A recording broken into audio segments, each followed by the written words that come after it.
You wake in the pitch dark to the soft breathing of 5 adults sleeping shoulder to shoulder around a dying ember. An infant stirs against your bare chest with a faint whimper. Before you can even sit up, a warm pair of hands reaches from the shadows, gently lifting the baby so you can rest. For 99% of human history, no parent ever raised a child alone. Modern surveys show that over 70% of new parents feel overwhelmed by deep social isolation inside single-family households. For 300,000 years, your ancestors raised children in a way that modern society has completely forgotten. What was it actually like to grow up in prehistory? If you walked into a hunter-gatherer camp 50,000 years ago, the first thing you would notice is the constant noise. Children were everywhere, running past open hearths, climbing low acacia branches, and practicing with carved wooden spears. But you would also notice something far stranger. You would struggle to figure out who the child's actual biological parents were. This was not an accident of nature. It was an absolute survival strategy. Human infants are born biologically helpless. A newborn horse can stand and run within hours of birth. A human baby cannot even support its own head for months. Why did natural selection produce a creature that demands so many resources while giving nothing back for years? Anthropologist Sarah Blaffer Hrdy developed the cooperative breeding hypothesis to explain this exact evolutionary mystery. Her research demonstrated that a human baby requires roughly 13 million calories from birth to maturity. That is far more energy than a single mother or even a monogamous couple could ever gather while foraging. If a mother attempted to raise a child entirely on her own in the Pleistocene, both she and the infant would starve. To solve this energy crisis, early humans evolved a social practice known as alloparenting. Alloparenting simply means that care for an infant is shared by the entire tribe. Grandmothers, aunts, uncles, older cousins, and trusted adult friends all took turns carrying, feeding, soothing, and teaching the child. From the moment a baby was born, it was passed from arms to arms. An infant might be held by 10 different people in a single morning. How did this constant contact shape the developing infant mind? In modern Western societies, infants spend hours a day resting in cribs, strollers, and car seats. In the deep human past, a baby almost never touched the ground.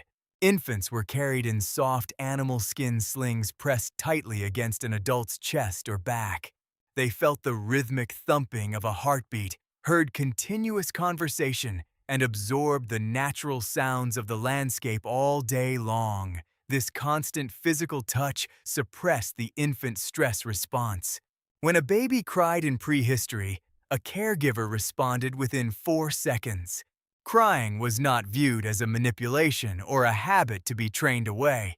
It was a vital signal of distress in a dangerous environment where loud noise could attract apex predators like cave lions or saber-toothed cats. What role did fathers play in this ancient landscape? Modern stereotypes often picture prehistoric men as distant hunters who left all domestic care to women. Archaeological and anthropological evidence paints a radically different picture. Anthropologist Barry Hewlett conducted extensive fieldwork with the AKA hunter-gatherers, a group whose daily life reflects ancient social structures. He discovered that Aka fathers spend over 47% of their day in direct physical contact with their infants. They carry babies while walking through the forest, soothe them when they wake at night, and play with them during evening fires. Fathers were not distant figures of authority. They were primary sources of affection, safety, and physical comfort. As children grew from infants into toddlers, their education looked nothing like a modern classroom. There were no formal lessons, no desks, and no forced memorization. Children learned through immersive social play. Anthropologist Wiessner spent decades studying the hoansi people of southern Africa, documenting how ancient children acquired life skills. She observed that young children spent their days in mixed-age playgroups. Older children cared for younger ones, teaching them how to track small animals, identify edible tubers, and craft miniature tools out of bone and wood. Play was not separate from real life. Play was the primary engine of human education. What happened when a child was born with severe physical challenges? Some skeptics assume that prehistoric tribes were cold and pragmatic, abandoning vulnerable or disabled children who could not contribute to the hunt. The physical evidence preserved in the fossil record tells a deeply moving story. At the archaeological site of Atapuerca in northern Spain, researchers uncovered the fossilized skull of a 10-year-old child who lived 400,000 years ago. The skull, known to science as Cranium 14, showed clear evidence of craniosynostosis, a rare birth defect where the bones of the skull fuse prematurely. The condition caused severe facial deformity and developmental delay, yet the bone growth proved that the child survived for a decade. In a harsh Ice Age environment, this child could not hunt, gather, or keep pace with the tribe on long treks. The group chose to carry the child, share their food, and protect them from predators for 10 long years. Prehistoric human burials across the globe show consistent evidence of compassionate care for sick, injured, and disabled children. If prehistoric child-rearing was so successful, why does modern parenting feel so impossibly difficult? The answer lies in a profound evolutionary mismatch.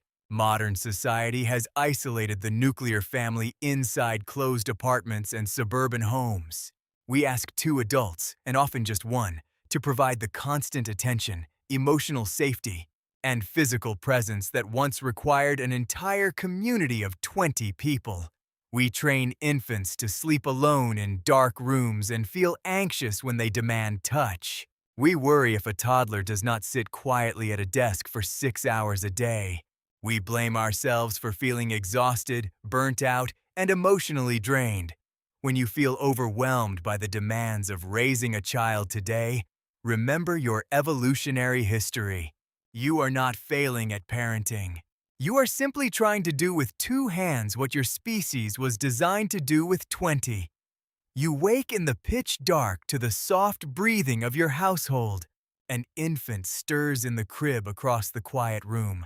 You reach out across the cold air, lift the baby to your chest, and remember that you were never meant to hold the future alone.